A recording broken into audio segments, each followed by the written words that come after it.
తెలంగాణ రాష్ట్రంలో ప్రతిరోజు దేవాలయాలపై భౌతిక దాడులు జరుగుతున్నాయి. ముఖ్యంగా సికింద్రాబాద్లోని ముత్యాల పూచమ్మ ఆలయం విగ్రహం ధ్వంసం చేయడం, ఈ దాడులను అరికట్టడంలో రాష్ట్ర ప్రభుత్వం విఫలమైంది.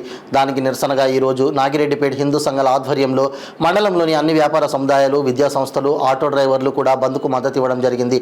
అలాగే నిరసన తెలుపుతూ ర్యాలీ కూడా తీయడం జరిగింది.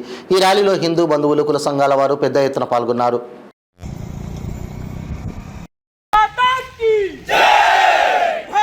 చైల్ పైకి లేపాలి అందరు గట్టిగా.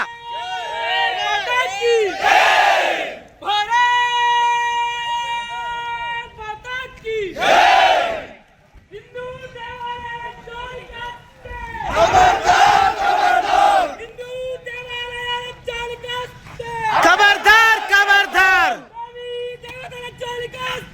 అడ్డంగా నరికేస్తాం,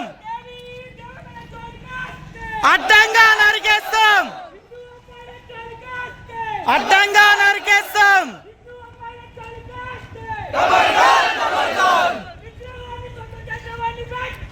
ఉరి తీయాలి,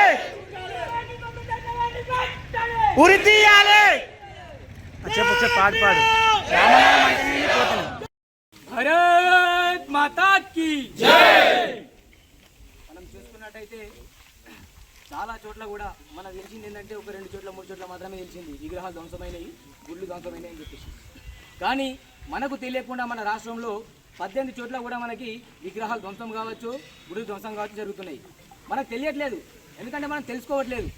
ఎందుకంటే నేను ఒక్కనే బాగుంటే సరిపోతుంది అనే సమాజం ఉన్న సమాజం ఏదంటే మన హిందూ సమాజం మాత్రమే. ఎందుకంటే ఇప్పుడున్న పరిస్థితుల్లో ఎక్కడైతే మన సికింద్రాబాద్లో మన కమ్మరిగుడిలో ముత్యాల పోచమ్మ యొక్క విధ్వం ధ్వంసం ఏ విధంగా అయిందంటే ఆ యొక్క కుట్రపూరిత పనులవన్నీ కూడా ఎవరో వచ్చి పిచ్చినా కూడా గాలి పడిచినాడు. మెంటల్ కండిషన్ పూర్తిగా మంచిగా ఉన్న వ్యక్తే జరిగినటువంటి కారణం అయితే హైదరాబాద్లో ఉన్నటువంటి ఒక పెద్ద హోటల్లో ఉగ్రవాద సంస్థ వచ్చినటువంటి ఒక 150 మంది వ్యవస్థలో ఉండి హిందువులపైన ఏ విధంగా కఠినమైనటువంటి బాధలకు గురిపించాలా, గుడులను ఏ విధంగా ధ్వంసం చేయాలా, హిందూ అమ్మాయిలను లవ్ జిహాద్ పేరు మీద ఏ విధంగా ఎత్తుకోవాలా అనేటువంటి ఇటువంటి విషయాలపైన ఎక్కడి నుంచి వచ్చినటువంటి ఇస్లామీ యొక్క ఉగ్రవాదులు భారతదేశంలోకి వచ్చి మన హైదరాబాద్లోకి వచ్చి శిక్షణ పొందుతున్నారు. అలాంటి శిక్షణ పొందినటువంటి వ్యక్తులు మన ధ్వంసం చేసిన వ్యక్తి ఎవరైతే ఉన్నాడో వాడొకడు. అట్లా మనకు తెలియకుండా చాలా కొన్ని వేల మంది కూడా మన భారతదేశంలో ఉన్నారు. మన తెలంగాణ రాష్ట్రంలో కూడా కొన్ని వేల మంది ఉన్నారు. మనం ఎందుకంటే మనకెందుకు అని చెప్పేసి మనం విడిచిపెట్టడం జరుగుతుంది. రేపు పొద్దుగల అక్కడ గుడిలో కాదు, రేపు పొద్దుగల మన నాగిరెడ్డిపేట గుడికి వచ్చే చేస్తున్నచ్చు ఆ నా కొడుకు.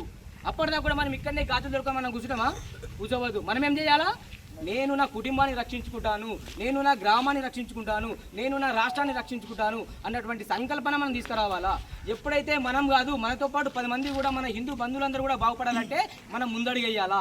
మనం ఎప్పుడైతే ముందడుగు వేస్తామో అప్పుడే మన హిందూ సమాజం బాగుపడుతుంది. లేకపోతే ఇప్పుడు జరిగిన దాడులు కాదు, రాబోయే కాలంలో వాళ్ళు తీసుకున్నటువంటి చర్యలపైన ఇంకా చాలా చాలా చాలా చాలా దాడులు జరుగుతూనే ఉంటాయి. అప్పుడు కూడా మనం ఇట్లాగే చేతులు అడుకొని ఇంట్లో కూర్చుంటామా? పిలిచినప్పుడు మాత్రమే ర్యాలీలకు వస్తామా? పిలిచినప్పుడు ర్యాలీలకు రావడం కాదు. పిలవకున్నా సరే ఎక్కడ హిందూకు నష్టమవుతుందా, ఎక్కడ దేవీ దేవతలకు నష్టమవుతుందా, ఎక్కడ దేవతలను అవమానిస్తుందా అక్కడ మనం ప్రతి చోట మనం ఉండాల్సిన బాధ్యత ప్రతి ఒక్క హిందూ బంధువు. కాబట్టి ఖచ్చితంగా మనం ఇటువంటి చర్యలు జరపకుండా ఉండాలంటే ఫస్ట్ మనం మారాలా. మనం చూసుకున్నట్టయితే రాజకీయ విషయంలో చాలా మంది కూడా ఆలోచించి ఈరోజు ప్రోగ్రాంకి రాలేరు. ఎందుకంటే ఉన్నటువంటి రాజకీయ పరిస్థితుల వల్ల నేను వెళ్ళడం ద్వారా కార్యక్రమంలో పాల్గొనడం ద్వారా నాకున్నటువంటి పెద్ద ఉన్నటువంటి నాయకుడు ఎవడైతే ఉన్నాడో వాడు రేపొద్దున నాకు రాజీనామా చేయమంటాడేమో, రేపొద్దున నాకు ఓట్లు పడేమో అన్నటువంటి రాజకీయ కోణంలో స్వార్థంగా ఆలోచించి మన హిందూ ధర్మాన్ని మనం నాశనం చేసుకుంటున్నాము. ఎప్పుడైతే రాజకీయ కోణంగా స్వార్థం నువ్వు బంద్ చేసుకుంటావో అప్పుడు నీ సమాజం బాగుపడుతుంది, నీ ఇల్లు బాగుపడుతుంది. నీకు అదే స్వార్థం వల్ల రేపొద్దుగల్లా నీ ఇంట్లో నీ అక్క కావచ్చు, నీ చెల్లె కావచ్చు, నీ ఎవరో కావచ్చు బాధితులు అవుతారు. అప్పుడు వచ్చి మన మీద చెరువు కొడతాడు. అంత దీనస్థితి మనం ఇల్లు తెచ్చుకోవాలా. మళ్ళీ ఒకసారి కూడా చెప్తాము, ఎటువంటి రాజకీయాలకు తావు లేకుండా అన్ని కుల సంఘాలకు అన్నిటి కూడా విడిచిపెట్టి కేవలం మనం ఏమంటామంటే గడప లోపటే మన కులం, గడప దాటితే హిందువులం. కాబట్టి ఎటువంటి రాజకీయాలకు తావేయకుండా అందరం కూడా ఎటువంటి రాజకీయ